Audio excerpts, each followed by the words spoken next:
Bismillahirrahmanirrahim. Assalamualaikum warahmatullahi wabarakatuh. Alhamdulillahi rabbil alamin. Wa usalli wa usallim ala ashrafil anbiya'i wa imamil mursalin habibina wa syafi'ina wa maulana Muhammadin wa ala alihi wa ashabihi wa man tabi'ahum bi ihsanin ila yaumiddin. Subhanaka la ilma lana illa ma 'allamtana innaka antal alimul hakim. Rabbi zidna ilma warzuqna fahma. Hadirin hadirat jamaah kaum muslimin dan muslimat yang insyaallah semuanya mendapatkan ampunan dan rahmat dari Allah Subhanahu wa taala. Mudah-mudahan kita semuanya yang hadir di majelis ilmu ini senantiasa mendapatkan rahmat, mendapatkan sakinah, mendapatkan ampunan dari Allah Subhanahu wa taala, dan mudah-mudahan kita semua berkelak dapat berjumpa dengan Rasulullah SAW, mendapatkan syafaatnya di yaumil qiyamah. Amin ya rabbal alamin. Saudara hadirin rahmati Allah, akhir-akhir ini kita melihat banyak sekali konten-konten di media sosial yang membahas tentang hal-hal yang berkaitan dengan akidah yang bisa memecah belah umat. Di sinilah pentingnya kita untuk memahami apa arti ukhuwah Islamiyah dan apa arti Ahlus Sunnah wal Jamaah. Bagaimana pengamalannya yang harus kita praktekkan dalam kehidupan kita sehari-hari. Kalau Anda ditanya, agama Anda apa? Islam, ya. Anda agamanya Islam. Kalau semua orang mengaku Islam, setiap aliran dalam Islam ini mengaku semuanya Muslim. Ahmadiyah mengaku Islam, ya. Yang Syiah mengaku juga Muslim. Yang liberal, bahkan yang ateis, setengah ateis, karena keluarganya Muslim, dia juga ya pura-pura atau nggak enak ya bilang mengatakan saya juga Muslim.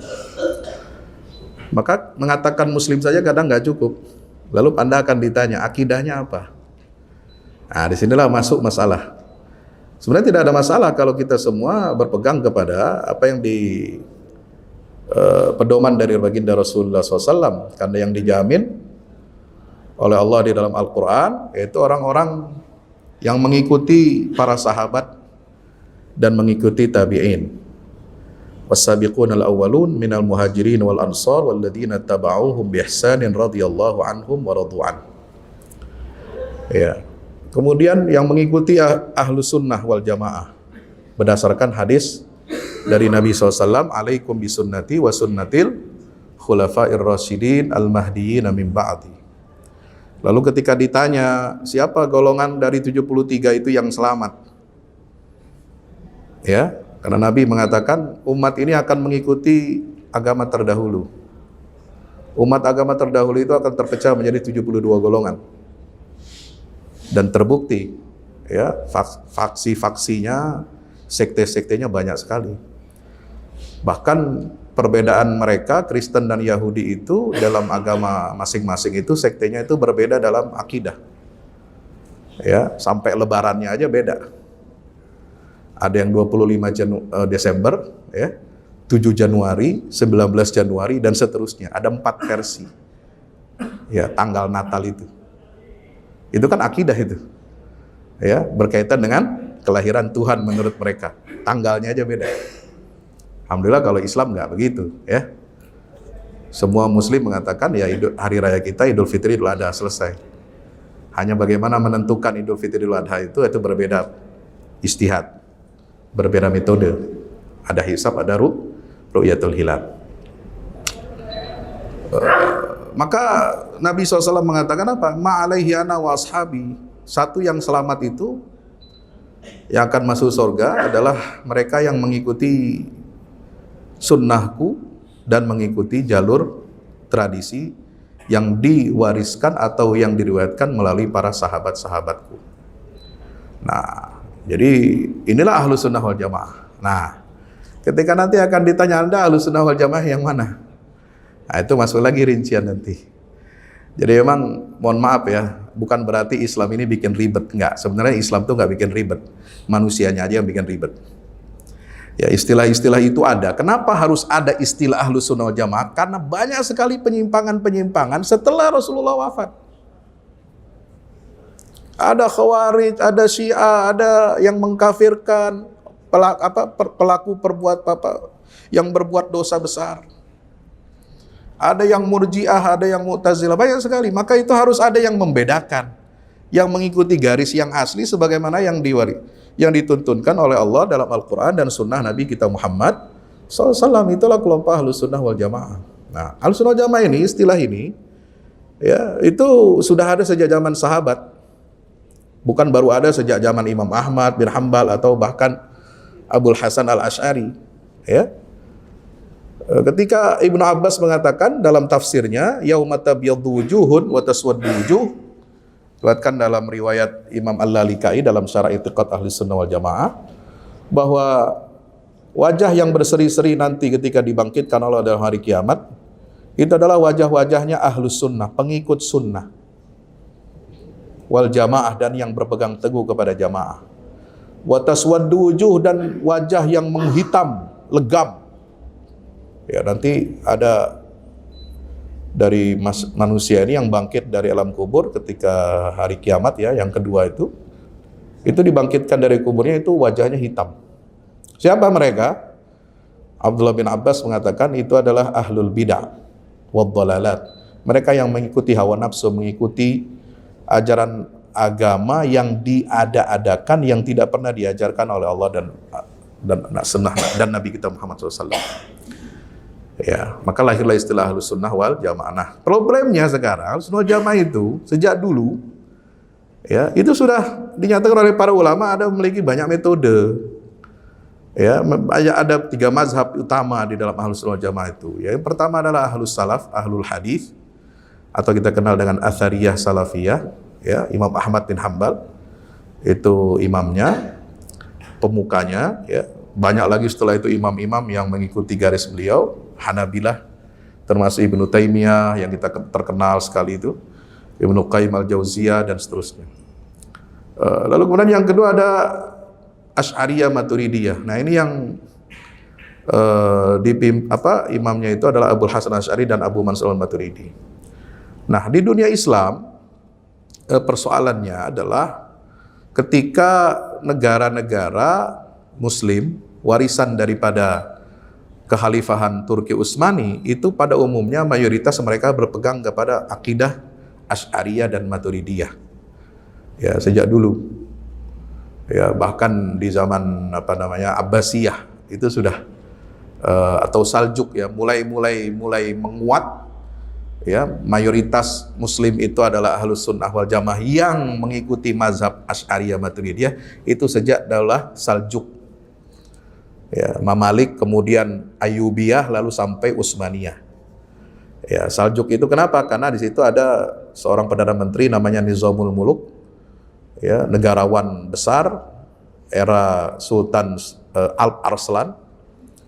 Ulama di masa itu ada namanya Imam Abu Hamid Al-Ghazali, penulis kitab-kitab besar dalam mazhab Asy'ariyah, ya, ahli tafsir, ahli hadis, kemudian ahli ilmu kalam, ahli fikih dan usul fikih. Nah, inilah yang kemudian sampai ke Indonesia, ya, mazhab yang paling besar yang mayoritas diajarkan di lembaga-lembaga pendidikan Islam tradisional. Bahkan kalau kita baca sejarahnya, ya, di Muhammadiyah dan Persis sebagai organisasi pembaharu Islam di awal abad modern di tanah air itu akidahnya masih menggunakan kurikulum Asy'ariyah. Sifat 20 itu cirinya.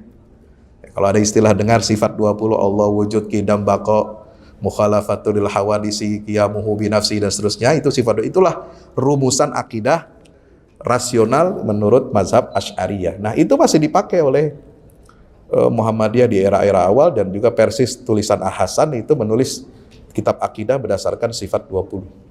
Hanya di Muhammadiyah dan Persis sifat 20 itu dijelaskan secara tidak terlalu rumit, ya, tidak terlalu jelimet, ya, sebagaimana dalam akidah Asy'ariyah. Karena Muhammadiyah dan Persis itu banyak mengikuti metodenya Muhammad Abduh dalam Risalah Tauhid, kitab yang dia tulis itu. Nah, akhir-akhir ini sekarang kepentingan politik akan lebih kental kalau kita melihat hubungan di antara ketiga mazhab Ahlus Sunnah wal Jamaah ini. Ya, terutama setelah terjadi peristiwa Arab Spring 2011 di negara-negara Teluk, negara-negara Arab yang ada revolusi, termasuk Suriah ya, baru sekarang berhasil menumbangkan pemimpinnya yang diktator. Ya, sebelumnya itu Mesir, Sudan, Libya, ya, Yaman, kemudian Tunisia, itu semua. Nah, sampai ke Suriah. Nah, itulah kemudian muncul konflik lebih keras lagi tentang isu Ahlus Sunnah wal Jamaah ini. Kalau sebelumnya di Perang Teluk kedua, ya, ketika Irak menginvasi Kuwait, lalu kemudian negara-negara Arab terpecah, ya, apakah membela Kuwait atau membela Irak, itu juga mulai ada pengentalan, ya, kekerasan dalam akidah, terutama di Arab Saudi, ya, di mana akidah resminya itu adalah mengikuti mazhabnya Ibnu Taimiyah, Ahlul Athar. Tapi dalam hal nggak masalah itunya, ya, semua Salafi semua mengikuti itu. Tapi yang menjadi masalah adalah ketika mereka dalam masalah fikih, dalam masalah furu', lalu kemudian mudah menjelek-jelekkan, ya, menyesatkan atau menganggap fasik dan bid'ah kelompok yang kritis terhadap penguasa atau ulil amri. Karena dalam Perang Teluk kedua itu, ya, Saudi berkoalisi dengan Amerika, bahkan minta bantuan Amerika, ya, membuat pangkalan-pangkalan militer di hampir semua negara-negara Arab, negara-negara Teluk, sehingga itu menimbulkan kritik dari ulama-ulama di internal Arab Saudi yang melarang atau mengharamkan kita orang Islam memerangi sesama Muslim pakai tangan bantuan orang kafir, kira-kira begitu. Ini masalahnya, intinya itu.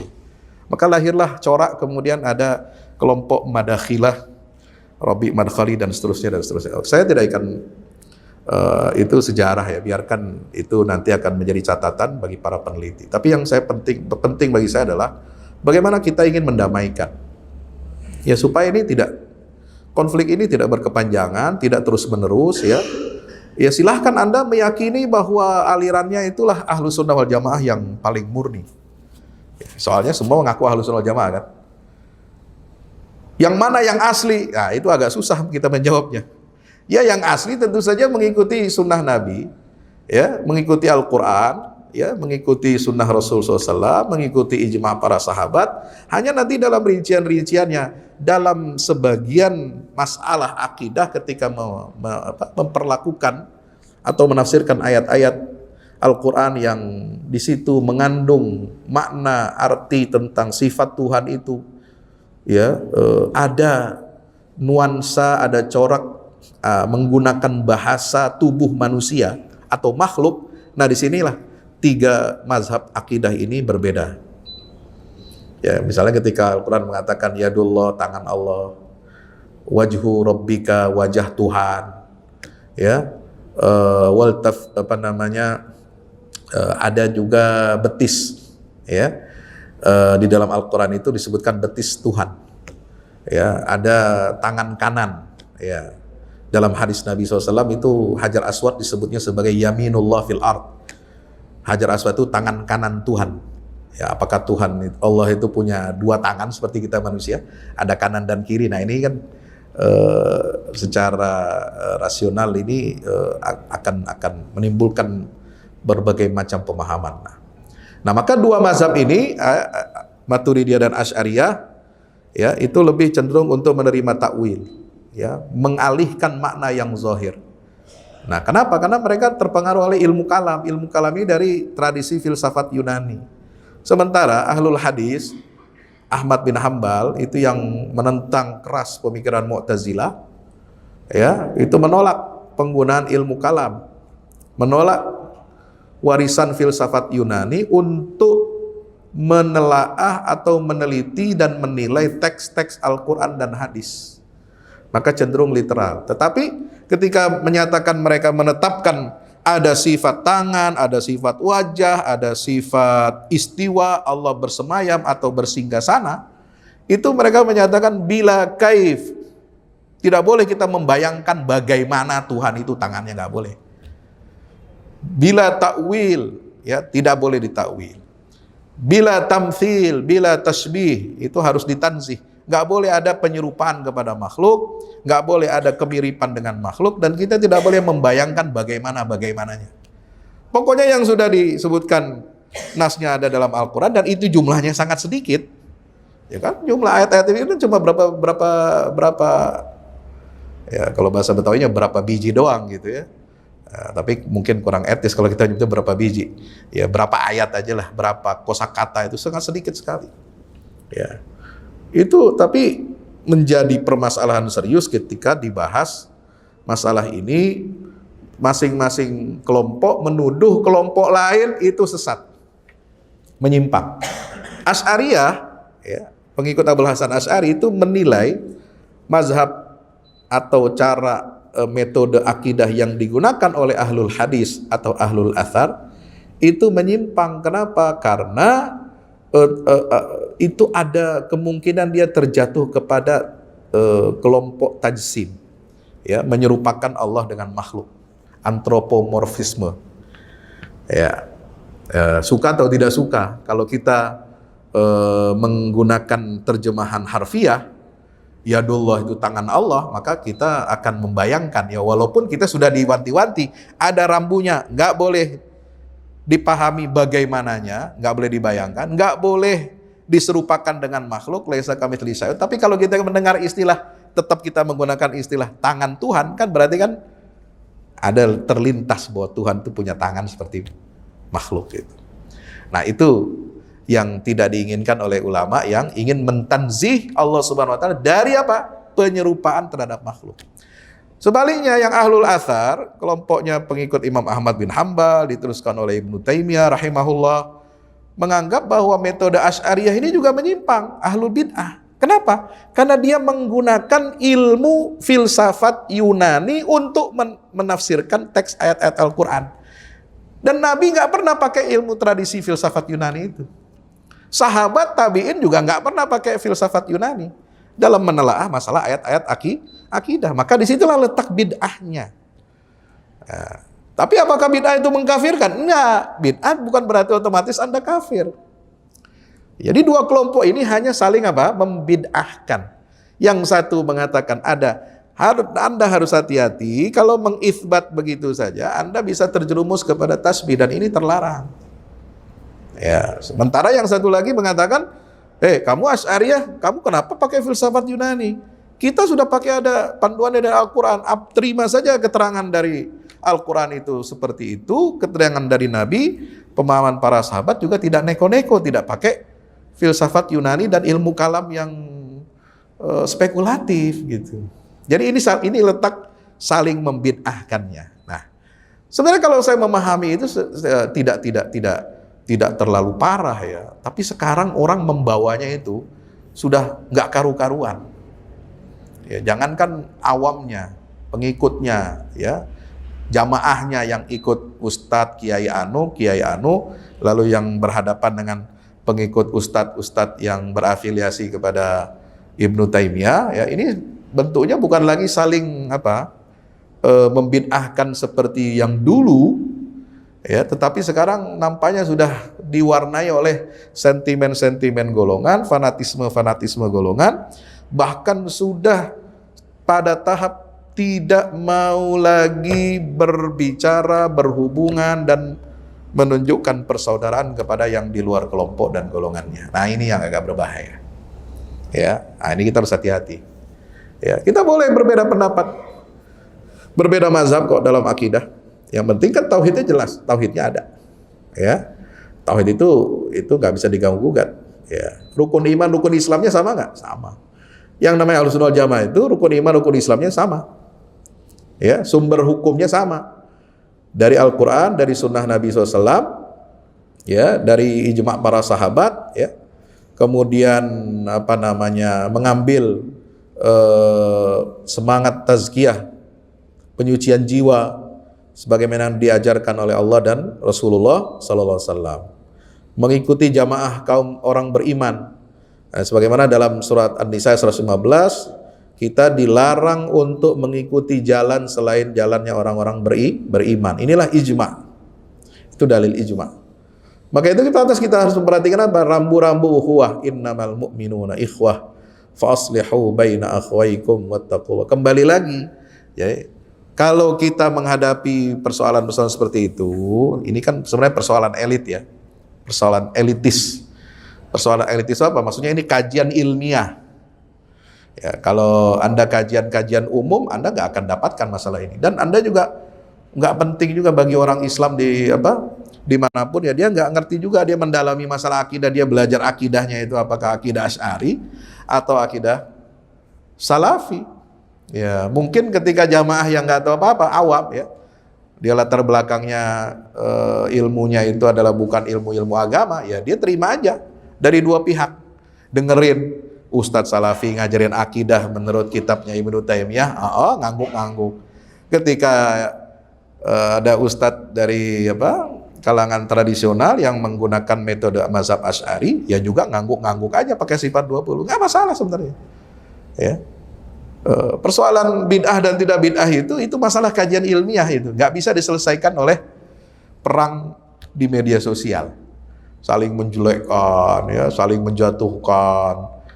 Bid'ahnya seolah-olah sudah sampai bid'ah yang tahap mukaffirah, yang mengkafirkan orang di luar kelompoknya. Nah, ini yang nggak boleh. Ya, hadirin dirahmati Allah Subhanahu wa taala. Maka itu kita harus tahu nih apa rumusan Ahlussunnah wal Jamaah itu. Ya, rumusan Ahlussunnah wal Jamaah itu adalah yang mengikuti tadi jalan orang beriman, yang mengikuti Al-Qur'an. Kemudian rukun iman, rukun Islamnya mengikuti, ya, keterangan dari hadis Nabi SAW, tidak mengarang-arang. Ya, kalau Mu'tazilah itu kan rukun imannya dia bikin sendiri. Ada tauhid, ada al-adlu, ada manzilah bainal manzilatain, ya, dan seterusnya itu. Syiah juga ada tambahan rukun imannya namanya imamah, ya, rukun imamah. Jadi wajib beriman kepada kepemimpinan Ali dan 12 orang anak keturunannya, cucunya. Nah, itu bagian dari rukun iman. Padahal dalam Ahlussunnah wal Jamaah, ya, ajaran Islam mengatakan bahwa, ya, kepemimpinan itu bukan bagian dari akidah, masalah politik. Masalah politik urusan keduniaan itu diserahkan kepada syura, ya, pemilihan, musyawarah orang mukmin. Di antara mereka siap menetapkan siapa yang layak untuk menjadi pemimpin. Tapi Syiah tidak mengatakan, tidak mau seperti itu. Dia mau ngotot, ya, rukun iman itu diantaranya bukan hanya iman pada Allah dan Rasul, tapi juga harus beriman kepada kepemimpinan Ali dan keturunannya. Nah, itu sudah keluar dari menyimpang dari sunnah. Ya, nah rukun iman kita itu jangan mutawatir, diulatkan oleh banyak sahabat Rasul SAW. Ya, sementara yang Mu'tazilah, yang Syiah, yang macam-macam, yang Khawarij itu nggak punya rukun iman yang bersandar kepada hadis Nabi SAW. Nah, kalau Ahlussunnah Jamaah semua mengacu kepada ini. Riwayat dari Abu Hurairah, riwayat dari Ibnu Umar, riwayat dari Ibnu Abbas, riwayat dari Abu Amir al-Asy'ari, riwayat Anas bin Malik, riwayat Jarir bin Abdullah al-Bajali, riwayat dari Abu Darda. Ya, ini tadi sudah saya jelaskan istilah asal-usul istilah Ahlussunnah wal Jamaah yang dipaparkan oleh Abdullah bin Abbas. Apa ciri-ciri Ahlussunnah wal Jamaah ini? Ya, ini ciri-cirinya semua ada dalam 3 kelompok. Ya, sama-sama berpegang kepada Al-Quran dan hadis ijma, sumber hukum akidah, berpegang kepada akidah salaf, ya, dan khalaf, baik secara global maupun rinci. Ilmu agamanya bersumber dari keterangan-keterangan Rasulullah, ya, bukan ilmu agamanya dari dari siapa? Dari Plato, dari orang-orang di luar Islam, ya, dari Aristoteles, dari mana-mana, ya. Bukan, ilmu agama itu bersumber dari keterangan Rasulullah. Ya, yang murni, itu pokok-pokok agama itu diterangkan oleh baginda Nabi SAW, dan kita harus beramal sesuai dengan petunjuk Rasulullah. Landasan langkahnya adalah ittiba, mengikuti, dan tidak mengada-adakan perkara pokok-pokok agama, yaitu yang disebut dengan bid'ah. Itu mengada-ada, berinovasi. Jadi dalam pokok agama nggak boleh ada inovasi. Dalam perkara agama nggak boleh ada inovasi. Inovasi itu dalam urusan dunia, teknologi. Nah, silakan berinovasi. Sains, ya silakan Anda berinovasi. Nggak perlu pakai dalil agama, ya. Belajar matematik, belajar kimia, belajar fisika, nggak perlu dalil agama, Anda bisa pinter. Ya, itu namanya inovasi. Ya, mengembangkan komputer, mengembangkan aplikasi, ya, mengembangkan jasa melalui internet, ya, e-commerce dan sebagainya. Itu Anda harus berinovasi itu. Ya, harus kreatif. Tapi kalau dalam urusan agama, sholat nggak boleh ada inovasi sholat. Ya. Rukun sholat, tata caranya, bacaannya, gerakannya, waktunya itu nggak ada inovasi manusia di situ. Azan aja itu dicontohkan oleh Nabi SAW. Ya, nggak ada inovasi manusia di situ. Ya, zakat, puasa, Ramadan, haji, umroh, tata caranya semua tidak ada inovasi dari manusia. Rekayasa nggak ada. Nggak boleh. Kita harus mengikuti Allah dan Rasulullah SAW. Ya, upaya untuk melakukan pembersihan akhlak, amar ma'ruf nahi mungkar dan jihad fisabilillah. Ini ciri-ciri Ahlussunnah Jamaah. Jadi harus ada amar ma'ruf nahi mungkar. Harus ada jihad fisabilillah, itu ciri. Makanya ulama-ulama Ahlussunnah Jamaah itu adalah ulama-ulama yang menjaga supaya kehidupan umat ini tidak melenceng, tidak dirusak oleh hawa nafsu para pemimpin, para penguasa. Ya kan banyak penguasa diktator seperti di Timur Tengah dan juga sebagian di kita zaman, ya, apakah Orde Lama, Orde Baru, Orde Reformasi itu, ya, kan ada yang ingin mempengaruhi kehidupan beragama sesuai dengan selera pemimpin. Ya, pemimpinnya maunya begini, maka aturan beragama ngikut kepada kemauan dia. Nah, itu nggak boleh. Maka di situ harus ada amar ma'ruf nahi mungkar dari para ulama, ya, mencegah dari perbuatan yang mungkar. Kemudian ada jihad fisabilillah. Ulama dari dulu Ahlussunnah Jamaah itu adalah pengusung panji-panji jihad untuk melawan agresor, melawan penjajah asing. Nggak ada namanya Ahlussunnah wal Jamaah diem, kalau dijajah diem, kalau dibunuh diem aja, kalau dibantai diem, nggak ada. Ya, Ahlussunnah wal Jamaah itu mujahid semua. Ya, yang menentang penjajahan tentara salib, penjajahan Mongol, penjajahan era modern. Ya, lihat di Afrika Utara, Aljazair itu melawan rakyat Aljazair melawan Prancis, itu yang meninggal itu lebih dari 1,5 juta jiwa. Ya, di Libya, revolusi Libya melawan Italia juga ratusan ribu orang meninggal dunia. Kenapa? Karena berjihad di jalan Allah Subhanahu Wa Taala. Nah, seperti di Gaza sekarang juga berjihad. Nggak boleh ada orang asing, tentara asing, ya, merebut tanah kita yang biasa-biasa saja, yang nggak ada nilai sakralnya seperti Masjidil Aqsa, itu nggak boleh diserahkan kepada asing. Atau Anda membagi dua, Anda punya surat tanah resmi legal, lalu datang gerombolan perampok menguasai tanah Anda, lalu Anda mau membagi menjadi dua, itu Anda yang zolim namanya. Anda tidak mempertahankan hak itu, Anda yang dosa justru. Ya. Apalagi ini menguasai Masjidil Aqsa, itu harus dibela oleh seluruh kaum. Itu pentingnya jihad fisabilillah, berkumpul dan bersama-sama menegakkan kebenaran. Itulah ciri Ahlussunnah wal Jamaah. Maka ini sudah disebutkan oleh kitab-kitab Asy'ari. Salah satu kitab Asy'ari, ya tentu selain yang ada yang lain, ada At-Tafsir Imam Ar-Razi, ada dan lain sebagainya. Cuma saya kutip sebagian. Imam Saifuddin Al-Amidi dalam kitab Abkarul Afkar menyebutkan siapa itu firqah an-najiyah Ahlussunnah wal Jamaah, itu adalah al-asy'ariyatu was-salafiyyatu minal muhadditsina wa ahlis sunnati wal jamaah. Itu adalah kelompok Asy'ariyah, Asy'ariyah, pengikut Abul Hasan Asy'ari, pengikut Salafiyah dari kalangan ulama ahli hadis, pengikutnya Imam Ahmad bin Hanbal, termasuk Ibnu Taimiyah. Jadi keliru orang mengatakan Ibnu Taimiyah bukan Ahlussunnah wal Jamaah katanya. Karena dia apa? Mujassimah. Mujassimah dari mana? Itu bukan mujassimah ketika dia mengisbat, bukan mentajsim. Karena dia sudah mematok rambu. Ini nggak boleh ada penyerupaan dengan makhluk, laisa kamitslihi syai'un. Ini nggak boleh ada Bila kaif tidak boleh dibagaimana-bagaimanakan, ya. Nggak boleh kita membayangkan, mengandai-andai bagaimana Allah bersinggah sana, bagaimana Allah ada tangannya, bagaimana wajah Allah, itu nggak boleh. Tapi kita terima teksnya itu, karena itulah yang ada dalam Quran dan hadis, dan itu sumber kebenaran yang mutlak. Jangan dicampur pakai pemahaman filsafat Yunani. Nah, kira-kira itu jalan berpikir Ibnu Taimiyah itu. Ya, Anda boleh setuju, boleh tidak. Asy'ari, ya dia nggak mau pakai misalnya ketika berhadapan dengan ayat-ayat seperti itu, ini akan merasa janggal, terutama untuk membentengi orang awam supaya tidak tajsim, lalu melawan orang-orang pemikiran ateis liberal. Maka perlu menggunakan pendekatan rasional, perlu memanfaatkan ilmu filsafat Yunani untuk membantah argumentasi mereka kelompok rasional yang ingin mengacak-acak Al-Quran. Ya, jadi ini jelas ya. Jadi menurut Ahlussunnah wal Jamaah, Asy'ariyah, Salafi termasuk bagian dari Ahlussunnah wal Jamaah. Nah, saya kutip lagi dari kelompok Hambali, Asy'ari. Ya, kelompok Ahlussunnah Athariyah, Salafiyah ini juga mendefinisikan Ahlussunnah itu 3 kelompok. Yang pertama Athariyah, imamnya Ahmad bin Hambal. Yang kedua Asy'ariyah, imamnya Abul Hasan Asy'ari. Dan Al-Maturidiyah, imamnya adalah Abu Mansur Al-Maturidi. Ini ditulis oleh siapa? Imam As-Safarini Al-Hambali dalam kitabnya Lawami'ul Anwaril Bahiyah wa Sawati'ul Asraril Athariyah. Ya, Anda suka nggak suka, itulah kitab kelompok salaf, ya, kelompok salafi.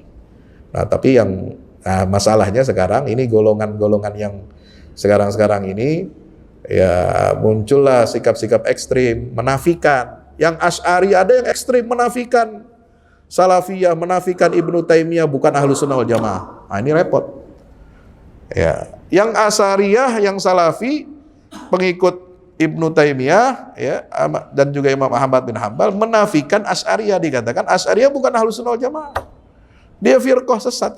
Sama-sama tadi juga mengatakan ini sesat, Asy'ari sesat, yang ini mengatakan Salafi juga sesat. Ya, Bapak Ibu rahmati Allah Subhanahu wa taala. Nah, kita sebenarnya enggak, kalau kita memahami pangkal persoalan, kita tidak akan mengatakan itu kemudian otomatis sesat, lalu kemudian dia, kalau kita saling menyesatkan lalu menafikan, maka selamanya Ahlussunnah wal Jamaah itu tidak akan pernah menjadi mayoritas umat ini. Ya, tidak akan pernah menjadi mayoritas. Nah, kenapa Ahlussunnah wal Jamaah itu tetap menjadi mayoritas? Karena 3 ini saling mengakui walaupun berbeda pandangan. Ya, maka kita jangan dipisah-pisah lagi. Ya, nanti pembagiannya nanti bingung. Sekarang aja kan pembagiannya kalau di dunia barat Islam itu Islam Sunni dan Syiah. Maka yang Sunni mayoritas. Nanti kalau dipecah lagi yang Sunni ini, ya jadi minoritas lagi. Yang Salafi di dunia Islam hanya berapa persen? Mungkin 10-15% paling banyak itu. Ya, Asy'ari nanti dipecah lagi menjadi berapa golongan lagi apa? Asy'ari Maturidi dibagi lagi berapa negara nanti, sehingga tidak ada yang mayoritas mutlak. Nah, kita tidak ingin seperti itu. Ahlussunnah wal Jamaah harus menjadi mayoritas mutlak. Ya, di kalangan umat Islam, ya. Maka ini kriterianya seperti ini yang tadi yang ada di slide ini, ya. Sama-sama meyakini rukun iman yang 6, rukun Islam yang 5, semua sama. Berpegang kepada Al-Quran, Sunnah, Ijma, dan Qiyas sama. Ya, maka yang disebut dengan Ahlussunnah wal Jamaah itu dalam pengertian umum merujuk kepada 3 metode, yaitu Athariyah, Asy'ariyah, dan Maturidiyah. Boleh nggak masing-masing aliran menganggap dirinya paling benar? Nggak apa-apa, silakan. Oh, mazhab ini aliran saya yang paling benar, yang asli, yang lain tidak. Nggak masalah. Yang penting Anda itu tetap berada dalam jamaah, mengakui yang lain, walaupun dalam pandangan kita itu tidak asli, ya. Jadi nggak masalah. Seperti bagaimana setiap mazhab fikih juga kan berbeda-beda. Ya, bedanya itu bahkan ada yang mengharamkan, ada yang membolehkan. Nah, antara haram dan halal kan sebenarnya tidak bisa bertemu, ya. Nggak bisa bertemu haram. Kok satu hukum, objek hukum dihukumi dengan 2 hukum. Ada yang mengatakan halal, ada yang mengatakan haram. Nah, kalau dalam masalah pokok agama itu halal haram nggak ada, jadi 2 hukum itu nggak ada, semua jadi satu. Ya, babi, hukum makan daging babi itu semua satu, haram, nggak ada yang bilang halal. Ya, zina itu haram, nggak ada yang bilang halal. Nah, itu yang pokok-pokok. Tapi kalau rinciannya yang nggak ada nas dalam Al-Quran, seperti yang menilai hukum bunga bank ini riba apa bukan? Kalau dia riba maka hukumnya haram. Kalau dianggap ada sementara ahli fikih mengatakan bunga bank bukan riba, berarti dia halal. Nah, yang seperti ini apakah kita selalu mengkafirkan yang mengatakan bunga bank itu bukan riba? Tidak. Karena itu masalah ijtihadiyah. Ya. Makan kepiting, dulu ada yang mengharamkan. Ya, sekarang malah jadi halal. Ya, boleh. Ya. Apakah lalu kemudian yang dulu mengharamkan itu kemudian dia keluar dari Islam? Kan enggak. Atau sekarang yang menghalalkan makan kepiting jadi keluar dari Islam? Enggak. Itu masalah furu'. Kenapa? Karena enggak ada nas dalam Al-Quran. Ya, baik dirahmati Allah Subhanahu wa taala. Jadi itu contoh-contoh seperti itu biasa dalam fikih itu ada yang menghukumi haram, ada yang menghukumi halal. Nah, kalau dalam masalah pokok itu enggak mungkin ada dua hukum ya. Semuanya pasti satu. Kalau tidak halal ya haram. Nah, itu harus kita pahami ya. Maka dalam masalah akidah pun begitu. Nah, Ibnu Taimiyah saja menganggap bahwa dia menganggap bahwa mazhab Ahlus Salaf itu paling benar. Dia satu-satu yang benar. Tapi ya, dia tidak mengkafirkan ahli kiblat yang lain. Kenapa? Masalah yang diperselisihkan di antara Ahlus Sunnah wal Jamaah dan Ahlul Kiblah, apakah Allah itu mengetahui dengan zatnya atau ilmunya, menciptakan semua perbuatan hamba atau tidak, Allah itu bertempat dan memiliki arah tertentu, apakah tidak, apakah Allah bisa dilihat dengan indera, panca indera atau tidak nanti di akhirat, itu masalah tidak lepas dari dua kemungkinan.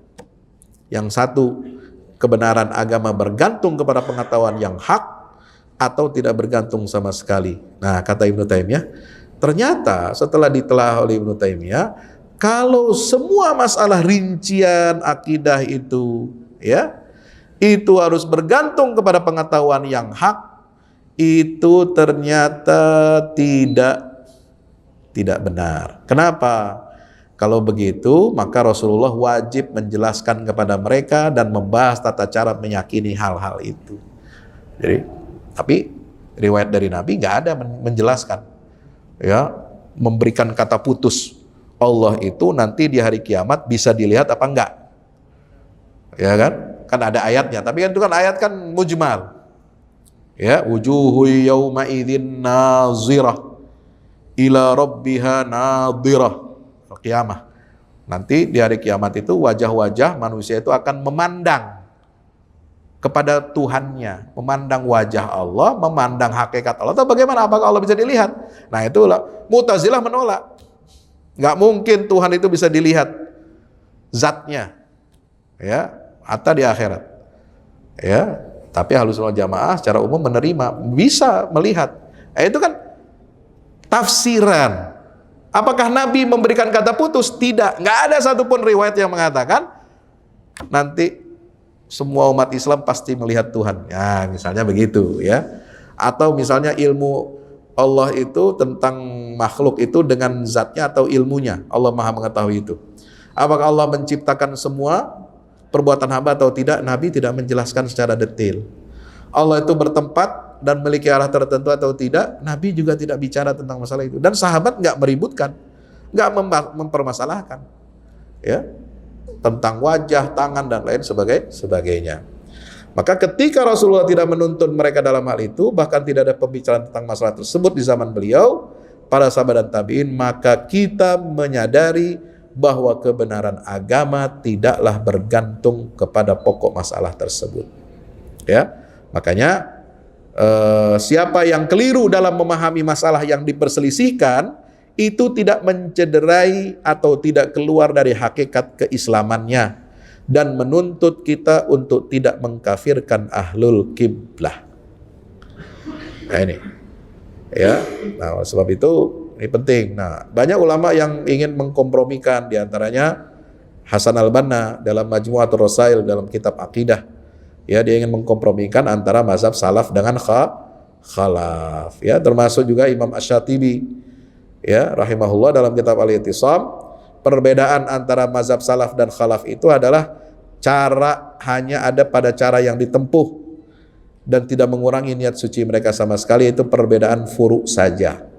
Jadi bukan perbedaan pokok akidah. Jadi akidah Asy'ari, Salafi, akidah Asy'ari, akidah Maturidi dalam pokok akidah Islamiyahnya itu sama. Hanya dalam pokok mazhabnya, pokok ajaran mazhab memang berbeda. Ada sedikit perbedaan, tetapi itu tidak mengeluarkan kita dari Islam. Ya, baik, teman-teman dirahmati Allah Subhanahu Wa Taala. Ini saya teruskan sedikit ya, karena waktu kita zuhurnya ini lebih dari jam 12 ya. Jadi kajiannya cuma setengah jam. Sementara materinya banyak sekali nih. Nah, apa yang perlu kita lakukan? Ya, membangun ukhuwah. Ya, harus membangun kesepahaman. Harus kita saling mengasihi, menyayangi. Ya, jangan kita lagi ada banyak masalah, kita peruncing masalah-masalah seperti ini. Masalah dunia Islam ini banyak. Ya, masalah umat, ketertinggalan di bidang ekonomi, politik, sosial banyak sekali. Ya, umat yang nganggur, yang miskin banyak. Ya, umat yang masih tidak ngerti agama itu banyak. Masa kita ribut dalam masalah yang tidak menyangkut hajat kehidupan mereka? Ini kan tidak pada tempatnya, tidak etis. Ya, maka yang perlu dilakukan adalah menguatkan ukhuwah di antara Ahlus Sunnah wal Jamaah. Ya, apa yang menjadi tantangan kita itu sikap saling menafikan, kurang menghargai panutan yang dijadikan contoh panutan dalam mazhab lain. Ya, kurangnya akhlak dan adab dalam berbeda pendapat, kurangnya ilmu membedakan mana perbedaan ijtihadi dan yang qat'i. Nah, contoh misalnya sikap saling menafikan ini ya tidak boleh ada, ya. Itu muncul karena apa? Karena sentimen-sentimen. Ya, karena sentimen, karena tidak suka dengan sosok seseorang, lalu kemudian salah memahami pernyataan-pernyataannya, lalu menuduh Ibnu Taimiyah misalnya dengan tajsim dan tasbih. Ya, kemudian Ahlul Hadis juga menafikan Asy'ari, Maturidi, menuduh mereka terkena sindrom Jahamiyah. Ya, dan Mu'tazilah dalam soal takwil sifat-sifat Allah. Nah, ini sekarang itu kan karena perbedaan apa? Tadi metode. Yang satu menerima metode rasional, menggunakan ilmu kalam, menggunakan filsafat Yunani. Nah, makanya dalam menjelaskan masalah akidah, ya itu ada pengaruh-pengaruh dari asing. Sementara Ibnu Taimiyah ingin apa? Mengembalikan akidah ini kepada akidahnya Al-Quran dan hadis. Ya, tidak perlu menggunakan ilmu filsafat Yunani, menggunakan ilmu asing untuk menjelaskan masalah akidah. Gunakanlah akidah yang sederhana sebagaimana dipahami oleh Rasulullah, sahabat dan tabi'in. Itu kira-kira seperti itu. Tapi lalu turunannya ternyata banyak, ya, bisa disalahgunakan oleh pengikut-pengikutnya. Jadi kita harus berlapang dada, ya. Contoh misalnya sikap tidak saling menafikan ini apa? Pernyataan dari fatwa kibar ulama Saudi, ya, menyatakan bahwa Asy'ariyah itu bukan orang kafir. Mereka cuma keliru dalam mentakwilkan sebagian sifat Allah. Ibnu Utsaimin, ya, ditanya apa hukumnya sholat di belakang imam yang akidahnya Asy'ariyah? Boleh, ya, dan nggak perlu ditanya akidahnya imam itu apa, ya, kecuali alirannya kita tahu dia betul-betul keluar dari Ahlus Sunnah wal Jamaah, bukan Ahlus Sunnah wal Jamaah, ya, Ahmadiyah, ya, percaya kepada Nabi selain Nabi Muhammad. Nah, itu nggak boleh kita bermakmum di belakangnya. Kenapa? Karena dia kafir. Syiah, karena dia berbeda rukun iman, rukun Islam dengan kita dalam sebagiannya, dia sudah bukan Ahlus Sunnah wal Jamaah, kita nggak boleh bermakmum ke dia. Tapi kalau sesama Ahlus Sunnah wal Jamaah, ya, beda mazhabnya, boleh nggak kita bermakmum kepada mereka? Boleh. Sebagaimana kita kalau umroh, haji, makmumnya kepada imam-imam di Masjidil Haram, Masjid Nabawi. Ya, mereka tentu akidahnya akidah salaf, akidah Asy'ariyah sebagai mazhab mengikuti mazhab resmi negara Saudi. Ya, Anda bermakmum kepada mereka. Nggak perlu dan nggak boleh bikin jamaah sendiri di Masjidil Haram. Orang lagi sholat, kita bikin jamaah sendiri. Nah, itu ngaco namanya. yaitu pengacau. Jadi GPK, Gerakan Pengacau Keamanan Masjid itu. Ya, nggak boleh bikin saf jamaah sendiri. Ya, kita mengikuti makmum yang ada selama dia ahlu sunnah wal jamaah. Makanya ulama-ulama dunia itu tidak mempermasalahkan orang Islam mazhabnya Asy'ari dari Indonesia, dari Malaysia, dari Brunei itu kan kental ya akidahnya Asy'ari, sifat 20. Nggak ada yang mempermasalahkan. Ulama-ulama Asy'ari mengatakan kamu nggak boleh bermakmum di belakang imamnya orang Saudi gitu. Ya, sebaliknya kalau orang Saudi ya datang ke sini dia jadi makmum, ya makmum kepada kita yang kebanyakan imamnya di sini adalah mazhab Asy'ari ya. Nah, ini contoh beberapa kutipan-kutipan ya yang mestinya harus kita jadikan pegangan. Bagaimana dulu juga Ibnu Taimiyah bersikap adil, insaf, bahkan dia mau bekerja sama dengan kaum Asy'ariyah. Walaupun terdapat pertikaian sengit di antara Asy'ari dan Hanabilah. Ya, tapi ini dibuktikan dalam fatwa beliau dalam Majmu' Fatawa jilid 3 halaman 227. Kemudian bahkan dengan musuhnya sekalipun, rivalnya, ya, dengan hakim yang menjebloskan ke dalam penjara gara-gara menganggap sesat akidahnya, Ibnu Taimiyah bilang apa? Ya, saya akan tetap melakukan kebaikan. Ya, apa saja bisa saya lakukan kebaikan akan saya bantu dia untuk bekerja sama, dan saya tidak akan menolong musuhnya dalam menjatuhkannya. Ya, nggak boleh karena perbedaan mazhab, perbedaan akidah lalu membuat kita saling menjatuhkan, memfitnah satu sama lain dan membuat kita lemah. Nah, sekarang ada yang mempersoalkan apakah Ibnu Taimiyah itu berhak menyandang gelar Syekhul Islam, syekhnya orang Islam, atau rujukan kaum muslimin. Ya boleh, sah-sah saja. Ulama yang memiliki rekam jejak kontribusi yang besar kepada Islam dalam sejarah itu diberikan gelar Syekhul Islam, seperti Ibnu Hajar Al-Asqalani, Zakaria Al-Ansari dalam mazhab Syafi'i. Dalam mazhab Hanabilah, ya, Ibnu Taimiyah ini ya mendapatkan julukan atau gelar yang mulia juga sebagai Syekhul Islam, dan itu disebut oleh ulama-ulama dari kalangan Asy'ariyah, ya, Syekhul Islam ini. Untuk siapa? Ibnu Taimiyah. Di antaranya Syekh Ali Jum'ah, mantan mufti Mesir, dalam kitabnya Al-Madkhal li Dirasatil Madzahib Al-Fiqhiyah. Lalu kemudian Imam Al-Azhar ya di Kairo Mesir, Syekh Ahmad Thayyib, juga menghargai Ibnu Taimiyah dan Ibnu Qayyim, sejumlah ulama Hanabilah dimasukkan dalam Ahlus Sunnah wal Jamaah. Ya, itu nggak masalah, itu dalam fatwa beliau dalam kitabnya Al-Kalimut Thayyib. Ya. Kemudian ada ulama zaman dulu namanya Ala Al-Bukhari mengkafirkan orang yang menyebut Ibnu Taimiyah dengan Syekhul Islam. Akan dibantah oleh Imam Al-Bulqini ya dengan bantahan yang telak. Kemudian Imam Ibnu Hajar Asqalani Syafi'iyah, dia Asy'ari. Yang menulis kitab Fathul Bari syarahnya Sahih Bukhari itu Asy'ari. Dipakai di mana-mana, termasuk di kalangan Salafi dia pakai syarah Bukhari yang paling bagus itu adalah syarahnya Ibnu Hajar Al-Asqalani. Ya, Ibnu Hajar ini bilang apa? Ibnu Taimiyah itu berhak menyandang gelar Syekhul Islam. Padahal Ibnu Hajar ini juniornya, ya, dia hidup di bawah Ibnu Taimiyah setelah beliau wafat. Ya, Ibnu Taimiyah wafatnya 728. Nah, sementara Ibnu Hajar Asqalani ini wafatnya sekitar tahun 800-an atau 900 Hijriah. Ya. Ini tertuang di dalam kitab Ar-Raddul Wafir ya ala man za'ama man samma Ibnu Taimiyah Syekhul Islam kafir. Nah, itu ada buat kata pengantar dari Ibnu Hajar Asqalani dalam kitab Ar-Raddul Wafir yang mana beliau mentahqiq dan menegaskan ya kepantasan dan kelayakan Ibnu Taimiyah untuk mendapatkan gelar Syekhul Islam. Ya, Ibnu Hajar juga memiliki adab yang bagus terhadap Ibnu Taimiyah. Dua-duanya mendapatkan gelar Syekhul Islam. Ya, sampai dia mengatakan apa?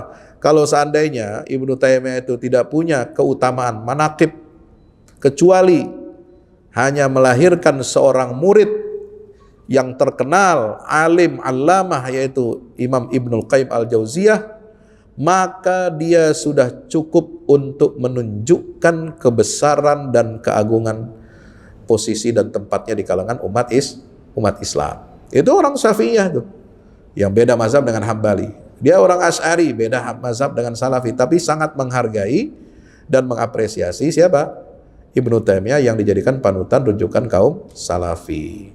Demikian pula Imam Syafi'i yang imam-imam di kalangan mazhab Syafi'i yang lain juga menghargai Ibnu Taimiyah, seperti As-Subki, ya, Bahauddin Abdul Baqa Muhammad bin Abdul Bar bin Yahya As-Subki. Dia mengatakan apa? Wahai fulan, tidaklah membenci Ibnu Taimiyah melainkan orang bodoh atau yang mengikuti hawa nafsu. Ya, maka orang bodoh itu tidak tahu apa yang dia ucapkan, sedangkan mengikuti hawa nafsu, dia dipalingkan oleh hawa nafsunya dari kebenaran setelah mengenalnya. Ya, Ibnu Daqiqil Aid ini seumur, sezaman. Cuma beliau wafatnya lebih dulu dari Ibnu Taimiyah dan bertemu langsung dengan Ibnu Taimiyah. Tabayun. Jadi kalau istilah kita, dulu ulama itu silaturahim. Ya, kalau ada berbeda pandangan, kok kamu begitu, ditanya, datang, kenapa? Pengen tahu alasannya, berdiskusi. Itu biasa. Ibnu Daqiqil Aid ini mazhabnya Syafi'i dan dia mazhabnya Asy'ari. Dia bilang apa? Lamma ijtama'tu bibni Taimiyah, ketika aku bertemu bersama, bercengkrama dengan Ibnu Taimiyah, setelah berdiskusi dengan dia, ra'aitu rajulan al-ulumu kulluha baina ainaihi ya'khudhu minha ma yurid wa yada'u ma yurid. Aku melihat, ketika aku bersama Ibnu Taimiyah, duduk bersama dia, aku melihat ada seorang alim yang seluruh ilmu pengetahuan seakan-akan berada di antara kedua matanya. Dia bisa mengambil apa yang dia ingin ambil dan dia bisa meninggalkan sesuai dengan keinginannya. Jadi Ibnu Taimiyah itu semua ilmu itu, ilmu-ilmu keislaman semua ada dalam, ya, seolah-olah ada di antara kedua matanya. Dia mau ambil apa saja dan tinggalkan apa saja dia bisa. Itu kehebatannya. Itu diakui oleh ulama-ulama yang sezamannya. Maka kita yang hidup belakangan, ya, baik kepada ulama Asy'ari, baik kepada ulama Salafi, itu jangan songong. Tahu songong? Ya, lebih banyak nyolotnya gitu ya. Menjelekkan, memfitnah, melarang, baca bukunya, nggak usah. Umat ini harus dicerdaskan, jangan dibikin bodoh. Ya, mau baca buku siapa aja boleh, ya, selama dia Ahlus Sunnah wal Jamaah, selama dia ulama yang lurus. Yang nggak boleh kita baca bukunya, jangankan ulama yang berbeda pandangan, kita bisa baca bukunya. Yang ateis aja kadang kita baca bukunya. Karl Marx dipelajari sama orang Islam, ya kan? Tokoh-tokoh Islam baca buku Karl Marx tapi nggak jadi Marxis, ya. Kita baca buku orang-orang kafir, boleh nggak?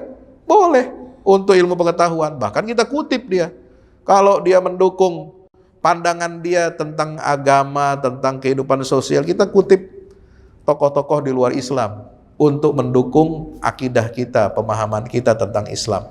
Boleh kita mengutip, boleh. Masa hanya berbeda mazhab, apalagi masih sesama Muslim, apalagi masih sesama Ahlussunnah wal Jamaah, masa kita nggak mau mengutip dan kita buang ilmunya? Nah, itu tidak tepat, ya, tidak etis secara keilmuan. Maka itu ayat Al-Quran tegas melarang kita untuk apa? Menghina, menjelekkan, menggunjing, memberikan label buruk, berburuk sangka, dan memata-matai. Ini ayatnya jelas dalam surah Al-Hujurat ayat 10 sampai 12, ya. La yaskhar qaumun min qaumin wala talmizu anfusakum wala tanabazu bil alqab ijtanibu katsiran minaz zan wala tajassasu wala yaghtab ba'dukum ba'dha. Ini harus kita jaga persaudaraan di antara sesama umat Islam. Demikian, mudah-mudahan bermanfaat. Aqulu qouli hadza astaghfirullah li wa lakum. Wassalamualaikum warahmatullahi wabarakatuh. Assalamualaikum. Bersama Saling Sapa TV.